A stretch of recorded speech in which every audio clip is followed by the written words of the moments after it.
And you're here because you have a roadshow taking place. I wonder, what kind of appetite do you see amongst global investors for Greek assets? Yeah, we are organizing here the 11th annual roadshow, where 29 companies are having the opportunity to meet with international investors. And of course, after 5 years of exploitation of the Greek market, all investors are very well informed about Greece, and they are waiting the assessment of this package that we are discussing now, and what will happen with the NPLs in the Greek banks and how this will proceed. So the Greek banks is really the focus for investors. So as they wait for clarity around the Greek banks, are they reluctant to invest at the moment? Yeah, Greek banks, they have a high velocity, and the higher part, and although therefore they have the higher part of the Greek trading activity. Although, as you have mentioned, the index is worst performing due to the performance of the banks. The other sectors like technology, retail, household goods and construction are having more than 10% return this year. I was reading with interest a recent report from the Association of Members of the Athens Exchanges, or at least a report about them, that suggested that they might propose a shorter trading day in Greece because of low trading volumes. Is that something that you're aware of or working on even? No, I have read it where you have read it too, but the reality is that we have seen decrease of the trading volume, which is similar with the decrease that all the European markets are facing, I believe, after the announcement of the Brexit story, the turmoil that has created to the fund managers.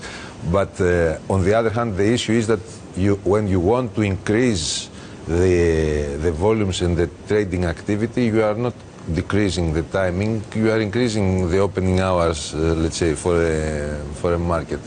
So we are not discussing it, and all the members that are participating here, and they are representing 90% of the trading volume, they are never discussing to decrease the... So there's no plan at the moment to decrease the trading hours? Of course. Okay. Do you sense, as you're travelling, that investors are very attuned to the political story in Greece? Do they want to see political change in international investors in the Greek story? Investors are following very closely the political situation in Greece, and thus during these events that we are organizing here in Bloomberg, every year we are giving the opportunity to meet with the Minister or Deputy Minister of Economy or Development. And today we have the Deputy Minister of Development and Economy. Okay, so they're on the roadshow as well. We've got a story this morning that talks about which parts of the European financial world could have to move away from the UK if Brexit is, when Brexit is triggered. What's your expectation for London's ability to hold on to financial services? In particular, people talk about euro clearing. Do you see euro clearing remaining in London? This is a bet, and I believe this is the challenge of the Brexit discussion.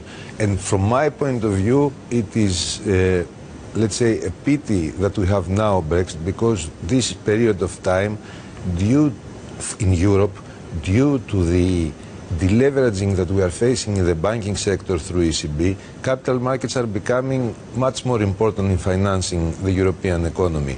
And the expertise that London has on capital markets is incomparable to the other European cities. So it is pity that now, let's say, in the discussion, we are not focusing on how capital markets' ability to finance companies is not influenced in Europe, and we are discussing about Brexit.